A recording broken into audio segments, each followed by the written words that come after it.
the summit on Friday with Putin and Trump put put the emphasis on Ukraine being the party that could settle this war, that Ukraine could just accept Russia's terms and the war would end, which is pretty absurd. Those demands amounted to a capitulation. Trump didn't understand it, and by positioning this idea that Zelensky is willing to accept a bilateral meeting or a trilateral meeting, it's now not on him. He's willing to have this conversation in person. He's like, okay, I'm not going to go ahead and completely shoot down this idea of territorial concessions or anything like that. Let's set that aside. This is a conversation to have with Putin face to face, knowing that Putin won't take it. So again, now the kind of the pressure shifts back to Putin to show that he's actually interested in peace. So like this, Trump doesn't get, in his typically mercurial manner, shift back to his anger and ire on Russia and sanctions. So this is just who could better manipulate Trump and you know keep him on sides for as long as possible. So this week, it appears that in Alaska, Donald Trump seemed to accept Putin's demands, Moscow's framing, letting Russia have parts of eastern Ukraine, Donetsk, and Luhansk, including areas Russia doesn't even hold at this moment.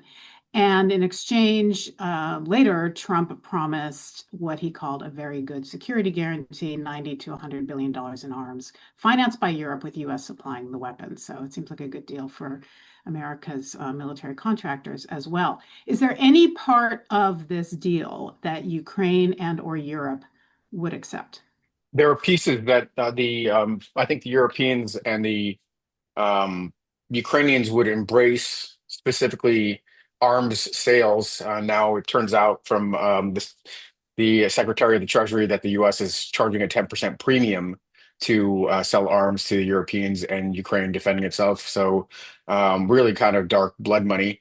I've described most of the events that occurred over the course of Friday and the weekend, all the way through, kind of almost a best case scenario outcome on Monday as a mitigated disaster rather than an unmitigated disaster, mainly because Trump gave away, as he's been doing throughout most of his second term, he's been giving away things for free, elevating Putin. We could get him, I'm sure we'll get into the awful visuals, and in exchange, really hasn't gotten anything in return. One of these ideas was this security guarantee, but just today, the Minister of Foreign Affairs for Russia, Sergei Lavrov, talked about the fact that, well, there was a misunderstanding. This wasn't really a security guarantee the way that the U.S. has understood it or the Europeans understand it. It would be a security guarantee with Russia's and China's veto. So that how do you like that? The Russians would be able to, if there's further aggression, they would be able to veto the European reaction, which is a non-starter because that's not the way NATO is organized, where any hostile power, any power outside of NATO could get a veto. The weapon sales in themselves are not necessarily a bad thing. I mean, if they're even if it is kind of price gouging, the Ukrainians and the Europeans need these weapons. The Europeans can't produce them in they underinvested in their defense, so they can't produce them domestically. The Ukrainians have at this point in the war have started producing about 60% of what they need, but there are a lot of items that the U.S. is kind of the singular source for, like Patriot missile interceptors to defend Ukrainian cities and artillery ammunition in sufficient quantities. So I think there are, you know, you could cherry pick some useful things out of here, but as a package, it's a non-starter. The land swap deal really makes no sense on the face of it because it actually the demand is that Ukraine turns over territory that it currently controls to Russia, and strategically important territory that is really the most fortified. And if it was turned over to Russia, would expose really central Ukraine uh, to any future Russian aggression, just based on the kind of the terrain and the ability to conduct offensive operations. So all in all, pretty awful. I think the European leaders and President Zelensky tried to make some hay out of this, mainly to keep President Trump from kind of throwing his hands up in the air and completely walking away.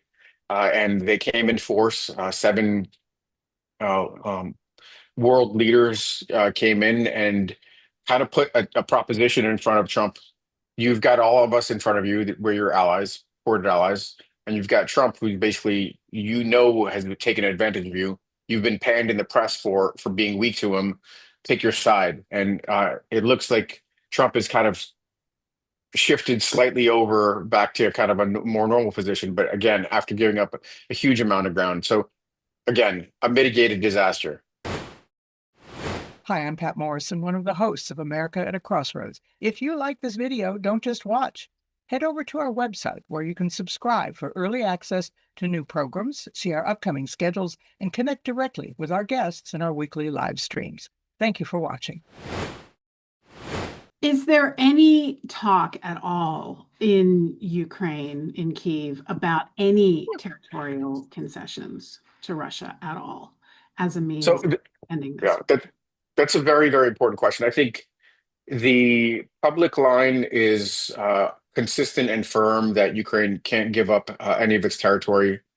And I think that in certain terms, I think that's fair and accurate.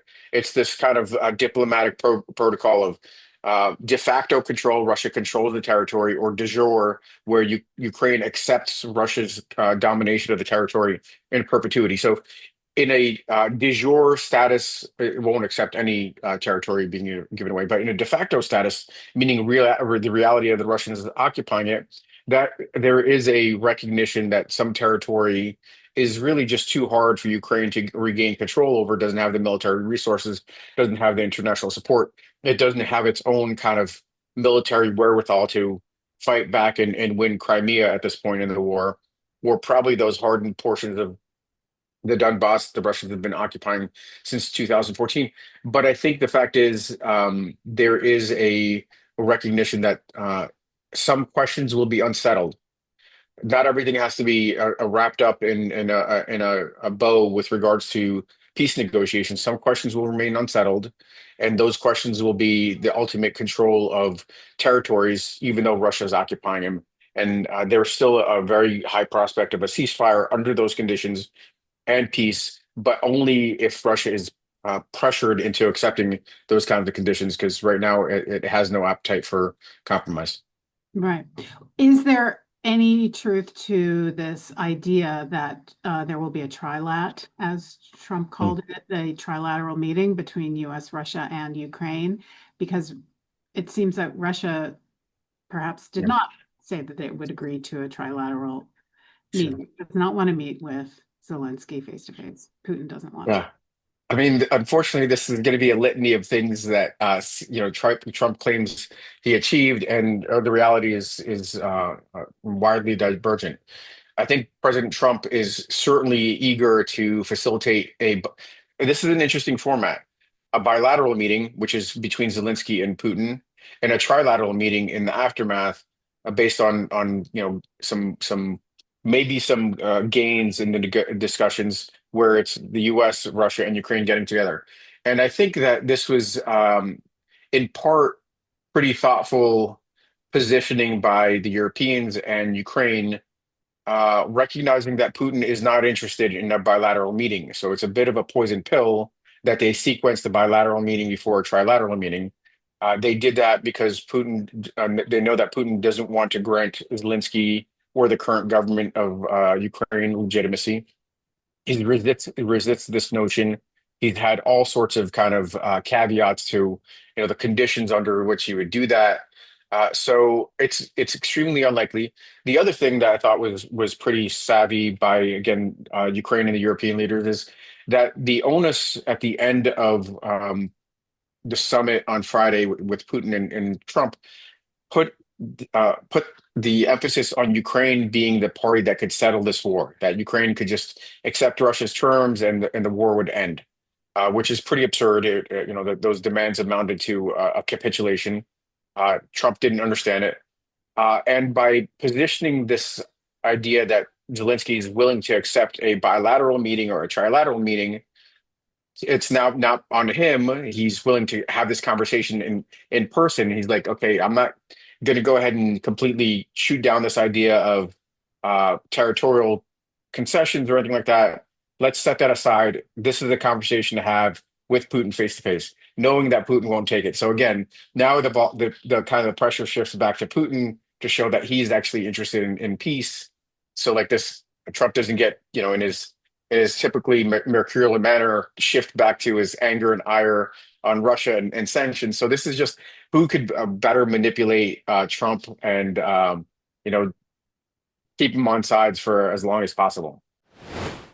And definitely tune in next week to hear what Mike Mullen has to say about this and other topics of national security interest. And I will see you again sometime in the near future. Have a great night.